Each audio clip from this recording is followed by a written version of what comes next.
Hello বন্ধুরা, তোমরা সবাই কেমন আছো বলো? সবাইকে শুভ সকালের ভালোবাসা জানিয়ে আজকে আমি শুরু করছি আমার দিনটা।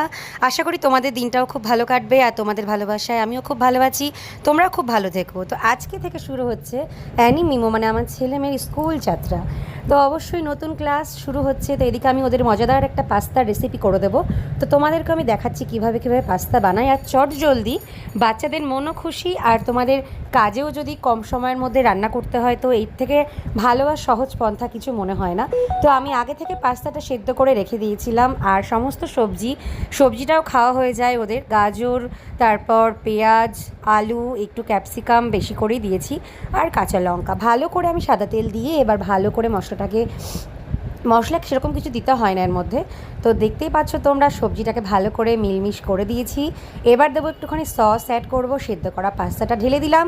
এবার ভালো করে মিক্সিং করে এবার পাস্তা মশলা আমি দিয়ে দেবো। আর পাস্তা মশলা দেওয়ার পরে রেডি হয়ে যাবে আমার পাস্তা। আর এরকম সুন্দর লুক ক্রিয়েট হয়েছে। তো অবশ্যই মজাদার পাস্তা তোমরাও খেতে পারো। আর আমার অ্যানি মিমো খেতে ভীষণ ভালোবাসে পাস্তা। তো শত দুঃখ কষ্ট জীবনের জ্বালা যন্ত্রণা ভোগ করার পরেও যখন ছেলেমেয়ের আবদার মেটাতে পারি এটুকুই আমার অনেক আনন্দ ও খুশি। তো আমার ছেলে মেয়েকে ভালোবাসা তোমরা দিও, আমি যেন ওদেরকে মানুষের মতো মানুষ করতে পারি। তো এই জন্যই আমি ফেসবুক, ইউটিউব, তারপর ইনস্টাগ্রাম সব কিছুই করি। তো সব কিছু ভালোবাসা তোমাদের জন্য রইল, আমার তরফ থেকেও অনেক ভালোবাসা।